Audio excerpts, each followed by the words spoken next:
The door slammed so hard the frame cracked. Jolene stood barefoot in 3 inches of fresh Connecticut snow, her swollen belly pressing against the thin nightgown she'd worn to bed. Triplets. 8 months along. And her husband, Preston, had just thrown her suitcase into a snowdrift like garbage. "You're done here," he'd said, his breath making clouds in the January air. "Get out of my sight." Behind him, through the floor-to-ceiling windows of their Westport mansion, Jolene could see her, Kimbra, the 24-year-old intern from Preston's law firm, wrapped in Jolene's silk robe, sipping Jolene's imported coffee. But here's what Preston didn't know. 12 hours earlier, Jolene had bought a lottery ticket at a gas station on her way home from her doctor's appointment. And 6 hours ago, while Preston was upstairs working late, that ticket had won $473 million. Now here's a question for you. If someone threw you away like trash and you suddenly held the power to destroy them, would you? Hit that like button if you've ever been underestimated by someone who thought they had all the power. And stick around, because what Jolene does next will blow your mind. Let's rewind 8 hours. Jolene had felt off all day. Not sick, just this strange buzzing in her chest, like something big was coming. The babies had been kicking non-stop during her ultrasound. Dr. Patel said everything looked perfect. 3 healthy girls. She'd stopped at a Shell station on Post Road. The cashier, an older man named Donnell with kind eyes, had smiled at her belly. "Those babies bringing you luck today." Jolene had laughed. "Tired. I could use some." Then play the Mega Millions. Jackpot's huge tonight. She almost didn't. But something, call it instinct, call it fate, made her pull out $5. Quick pick. Random numbers she'd never remember. Donnell handed her the ticket with a wink. "You never know." She'd stuffed it in her coat pocket and forgotten about it. By the time Jolene got home, Preston's car was already in the driveway. Unusual. He normally worked until 9, 10 at night. Building the practice, he always said. Making partner at Whitmore and Associates meant everything to him. The house smelled like expensive perfume. Not hers. Jolene's stomach dropped. She moved through the foyer, marble floors Preston had insisted on, even though she'd wanted something warmer, something that felt like a home instead of a hotel lobby. Every choice in this house had been his. Every decision. Upstairs, she heard laughter. Female. High-pitched. Her heart hammered against her ribs.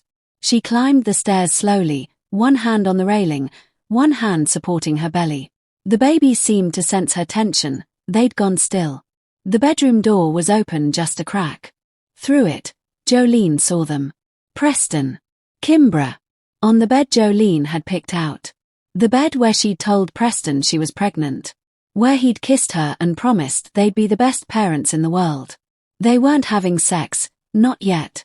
But Kimbra was in Preston's lap, running her fingers through his hair, whispering something that made him laugh. Preston never laughed like that with Jolene anymore. Jolene pushed the door open. Preston jumped up so fast Kimbra nearly fell off the bed. "Jolene. Don't."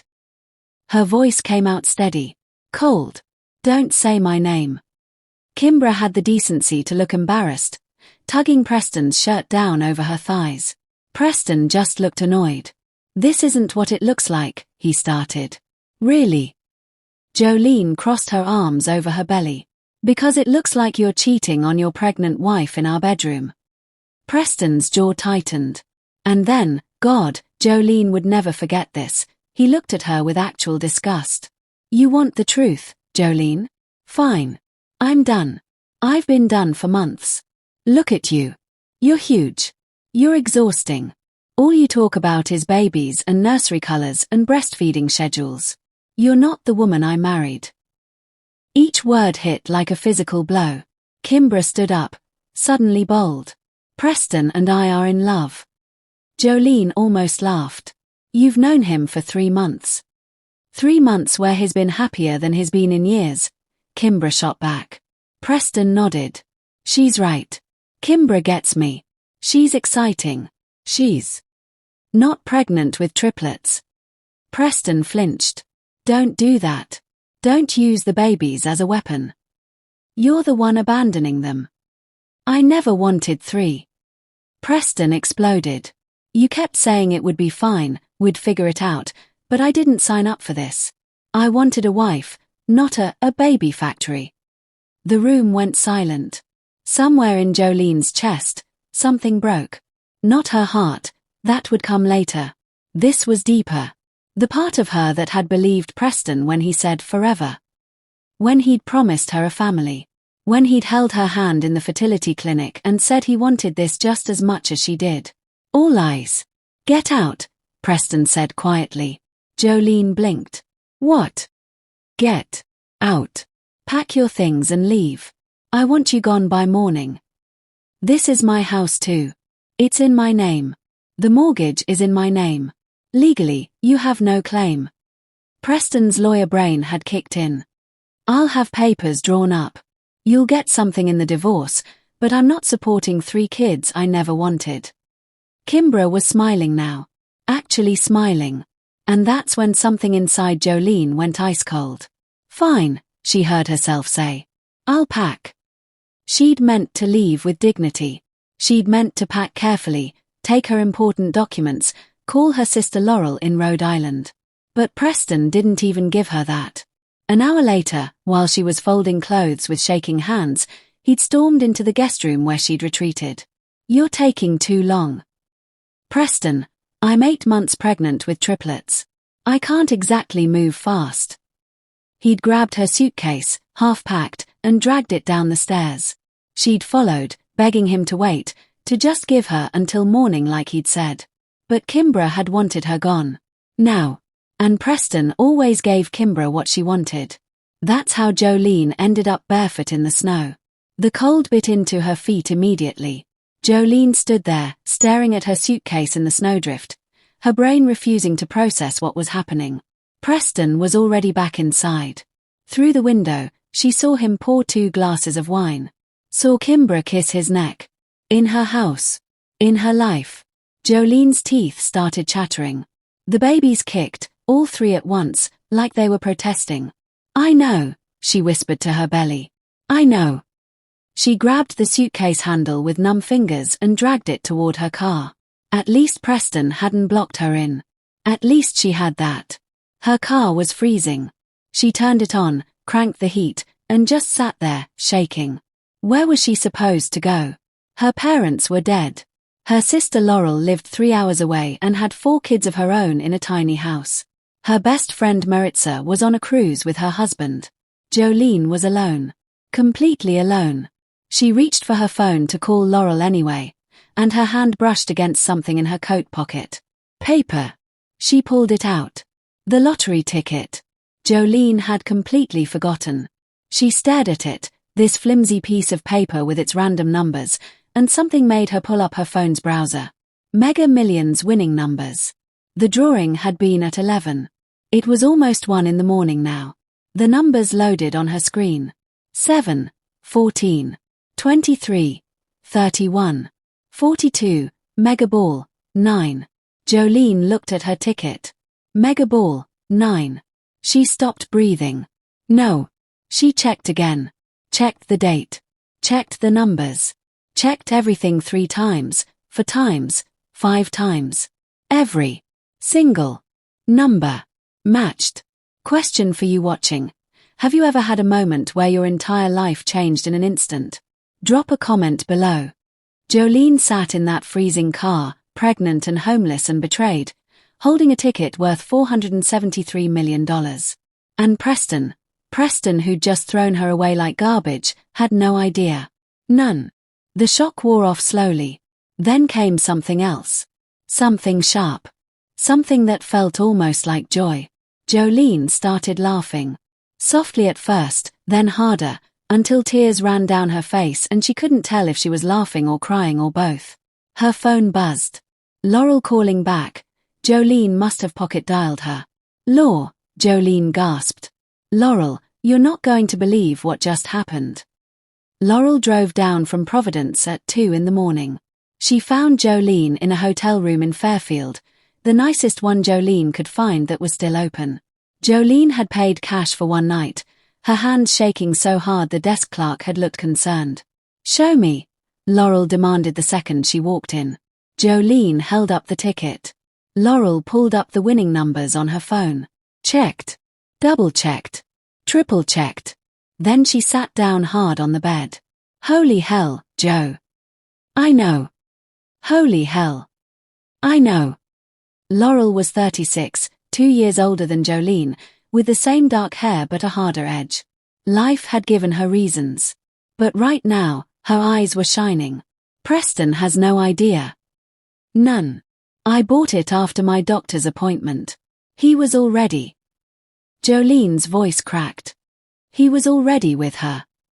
Laurel's expression went cold. That bastard. He threw me out, Law. In the snow. Barefoot. I know, honey. You told me on the phone.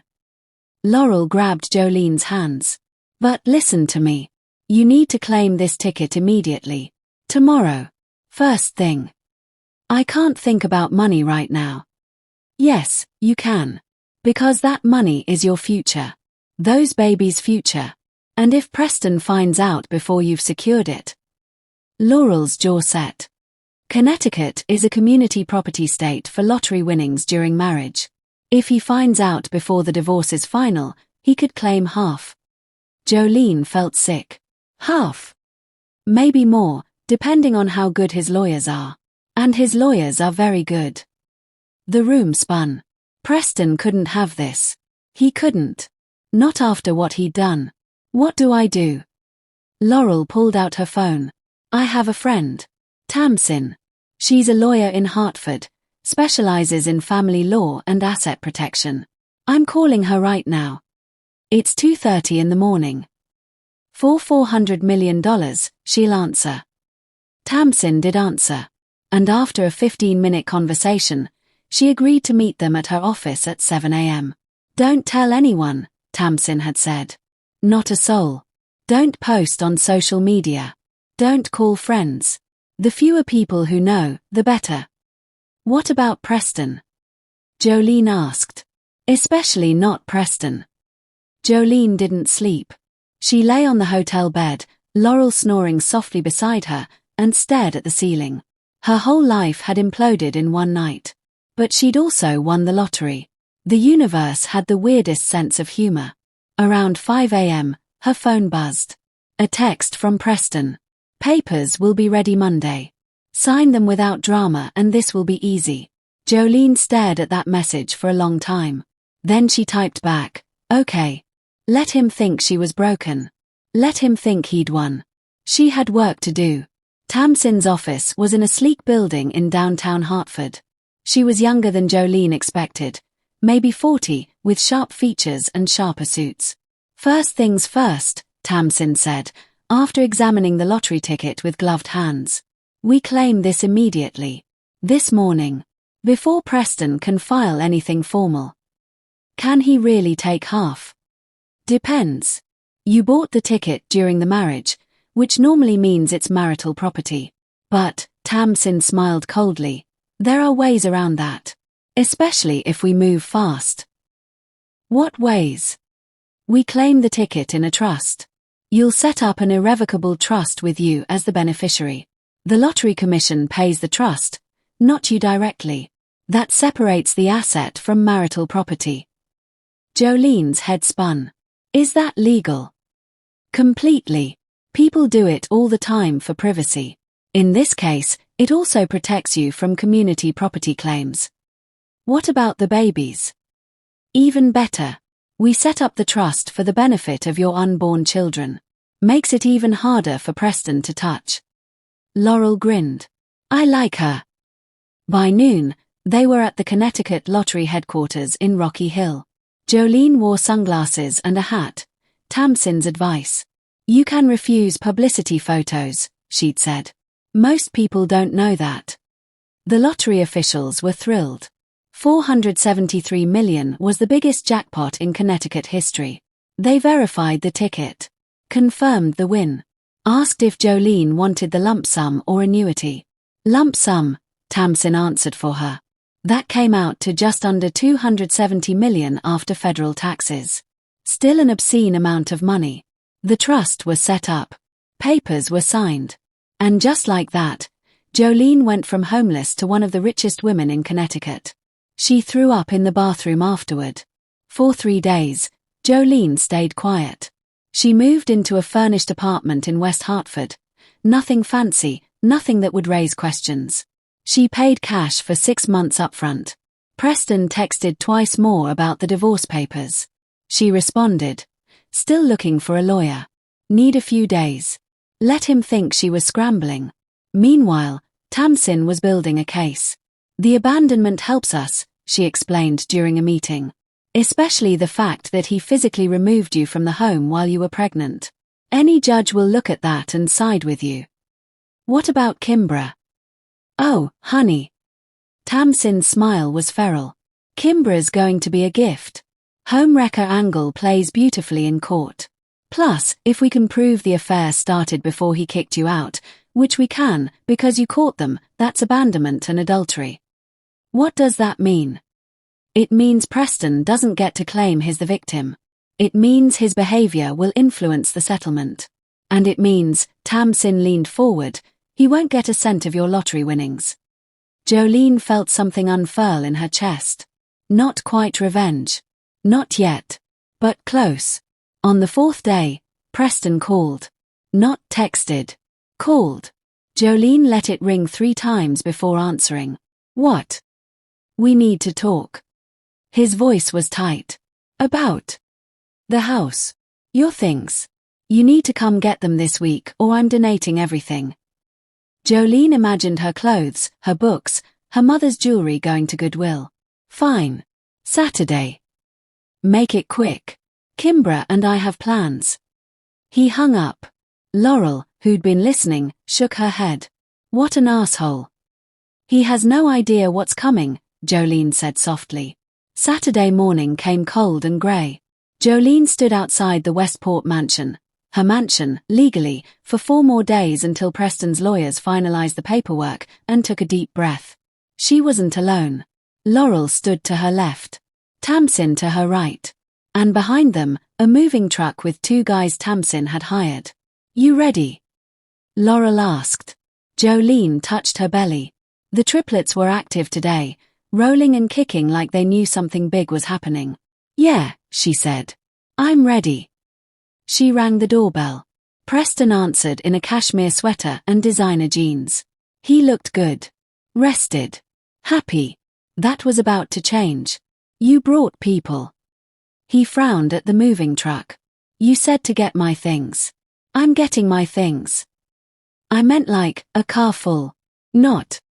"Not what?" "Not everything I own." Jolene pushed past him into the house. It smelled like Kimbra's perfume everywhere now. The thought made Jolene's stomach turn. Kimbra herself appeared at the top of the stairs in yoga pants and a crop top. "Oh, you're here." "I live here," Jolene said flatly. "Lived," Preston corrected. Past tense. Tamsin stepped forward, all business. "Actually, Mr. Harwick, until the divorce is finalized and property division is settled, Mrs. Harwick has every legal right to be here and to remove her personal belongings." Preston's eyes narrowed. "And who are you?" "Tamsin York. Mrs. Harwick's attorney." You could have heard a pin drop. Preston's face went through several expressions: surprise, anger, calculation. "Jolene, can we talk? Privately?" "No, Joe." "Anything you need to say, you can say in front of my lawyer." Preston's jaw worked. Then he forced a smile. "Fine. Take your stuff. But household items stay. Furniture, appliances, anything we bought together." Actually, Tamsin pulled out a folder. Since Mrs. Harwick contributed equally to household purchases through her salary as a nurse before she went on pregnancy leave, she's entitled to half of all marital assets, including furniture. Preston's smile vanished. "You can't be serious." "Completely serious. I have receipts, bank statements, and purchase records for the last 6 years." Kimbra came downstairs, all false sweetness. "This is ridiculous. Jolene, come on. Be reasonable. Be reasonable." Jolene turned to her slowly. "You want me to be reasonable?" You slept with my husband while I was pregnant. You helped him throw me out in the snow. And now you're living in my house, sleeping in my bed, and you want me to be reasonable." Kimbra actually had the nerve to look offended. "Preston and I fell in love. You can't help who you love.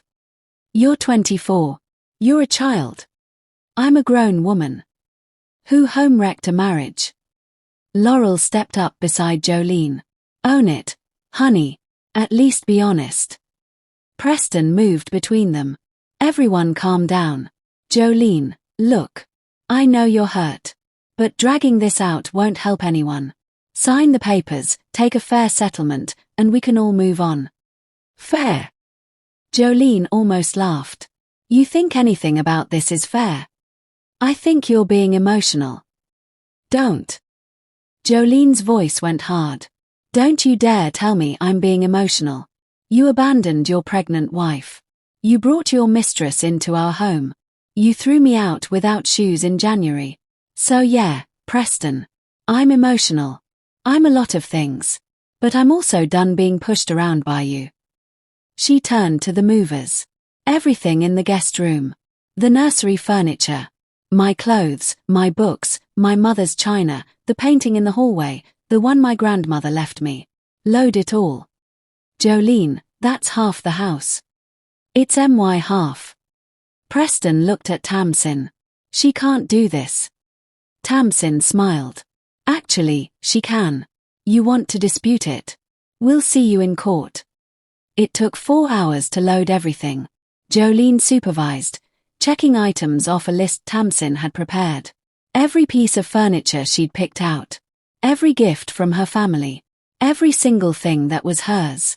Preston watched from the doorway, his face getting redder and redder. Kimbra had disappeared upstairs after the first hour. When the movers loaded the last box, Jolene turned to Preston one final time. "The papers," she said. "Have your lawyer send them to Tamsin. We'll review them." "Review them? Jolene, they're standard." "Nothing about this is standard, Preston. You made sure of that." She started toward her car. Preston followed. "Wait. Just wait." She stopped. "I know I handled this badly," he said quietly. "I know I hurt you. But we can still be civilized about the divorce. We don't need to make this ugly." Jolene looked at him. Really looked at him. This man she'd loved for 8 years. This man she'd married in a tiny ceremony in Newport because they couldn't afford anything bigger. This man who'd held her hand through 3 rounds of IVF. Who'd cried with her when the first 2 didn't take. Who'd promised her forever. And then thrown her away the second she became inconvenient. "It's already ugly, Preston," she said softly. "You made it ugly when you brought her into our bed. You made it ugly when you told me I was too fat, too boring, too pregnant. You made it ugly when you kicked me out of my own home. I was angry. You were cruel. There's a difference." Preston's face hardened. "Fine. You want to play it this way? My lawyers will destroy you. You'll get the bare minimum, and those kids will grow up knowing their mother was too bitter and vindictive to take a fair deal." Jolene smiled. It wasn't a nice smile. "See you in court, Preston." The news broke on Monday. Not about the divorce. About the lottery. Connecticut woman wins $473 million Mega Millions jackpot. The Lottery Commission had held a press conference. Even though Jolene had refused to attend, they'd announced the winner's town, Westport. Preston's phone started ringing before he even got to the office. Partners. Associates. Friends. Did you hear someone in Westport won? Can you imagine? What would you even do with that much money? Preston laughed it off. What were the chances he knew them? Then his paralegal, a sharp woman named Devon, knocked on his office door. "Mr. Harwick. You need to see this." She handed him a printout. A legal notice. Filed that morning. York versus Harwick. Motion to dismiss divorce petition. Preston scanned it. Confused. "What is this? I filed the petition, not Jolene." He stopped. "Read the next line. on the grounds that petitioner initiated divorce proceedings in bad faith after respondent's significant change in financial circumstances. His blood went cold. Devon, get me Tamsin York on the phone. Now. Devon disappeared. Preston kept reading. Respondent, Jolene Harwick, came into a substantial windfall on January 12, 2026, via lottery winnings. Said winnings were placed in an irrevocable trust for the benefit of respondent's minor children, established prior to service of divorce papers. Petitioner, Preston Harwick, was unaware of said winnings when he initiated abandonment of respondent. No. Preston pulled up the Lottery Commission's website with shaking hands. Winning tickets sold in Westport. January 12th. The day before he'd kicked Jolene out. $473 million.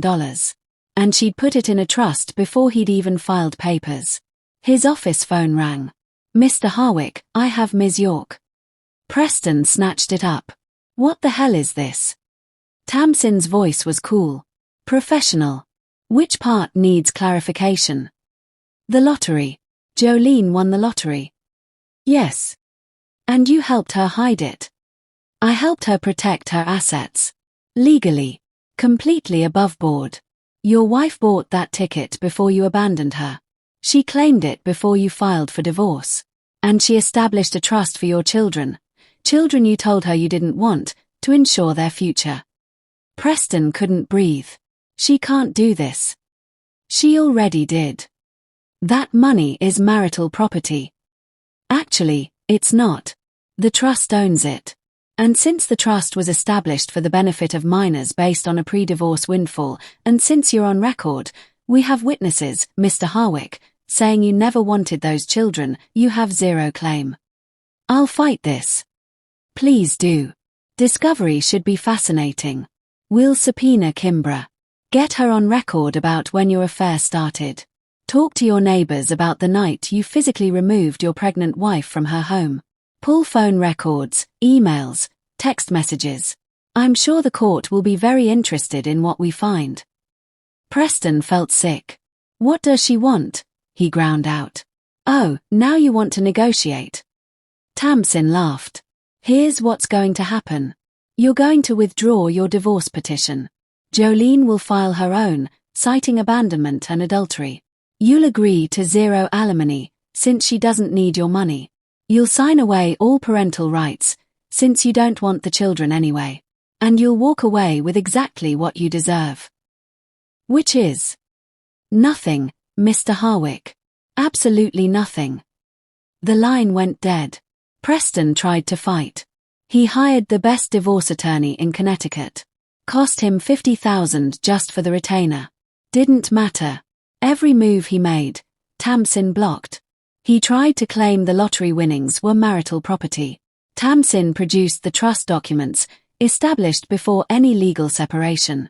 He tried to argue he deserved alimony since Jolene was now wealthy. Tamsin produced recordings, legal in Connecticut, of Preston telling Jolene she was worthless, that he'd never loved her, that the babies were a mistake. He tried to spin the abandonment as a mutual separation. Tamsin produced ring camera footage from a neighbor's house showing Preston literally throwing Jolene's suitcase into the snow. One by one, his arguments fell apart. And the whole time, word was spreading. Westport was a small town for rich people. Everyone knew everyone. And everyone loved gossip. Did you hear Preston Harwick's wife won the lottery? Right after he left her. For that young girl from his office. And now she's taking him for everything. Preston's reputation, the one thing he'd valued above everything else, was in tatters. Clients started pulling their cases. Too much drama. Too much mess. The senior partners at Whitmore and Associates called him in. We're going to have to let you go, managing partner Whitmore said, not meeting his eyes. This situation has become complicated. I'm one of your best attorneys. You're a liability. The optics are terrible. Pregnant wife, affair with a subordinate, abandonment charges. We can't have that associated with the firm. Preston was unemployed by Wednesday. Kimbra lasted another week. At first, she'd been sympathetic. Baby, it's okay. We'll get through this together. But as the reality sank in, no job, no money, a massive legal battle draining his savings, her tune changed. "I just think maybe we should take a break," she said carefully. "Until things settle down." Preston stared at her. "A break? Just temporary? I mean, this is all so stressful, and I think we both need space to get out." Kimbra blinked. "What? Get out of my house now?" "Preston, you're being crazy." "I said get out." She left. Took her designer bags, her expensive shoes, all the jewelry Preston had bought her. And just like that, Preston was alone. Completely alone.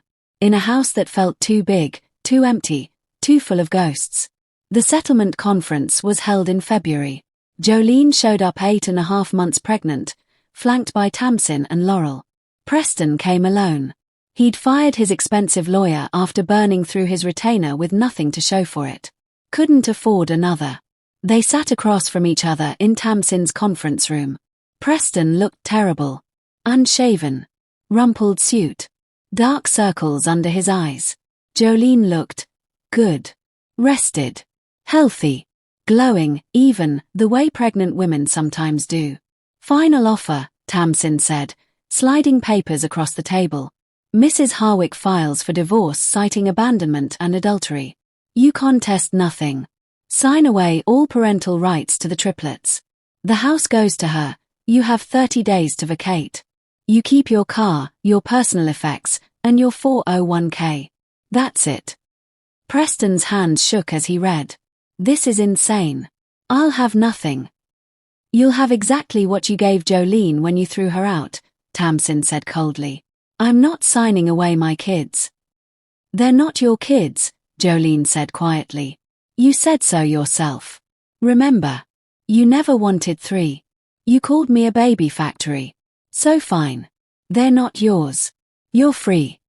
Preston looked at her. Really looked at her. "Jo, I'm sorry. I was an idiot. I was cruel. But please, don't do this." "Don't do what?" "Give you what you asked for." "I didn't mean it." "Yes, you did." Jolene's voice was steady. "You meant every word. And now you're facing consequences. That's not revenge, Preston. That's just life.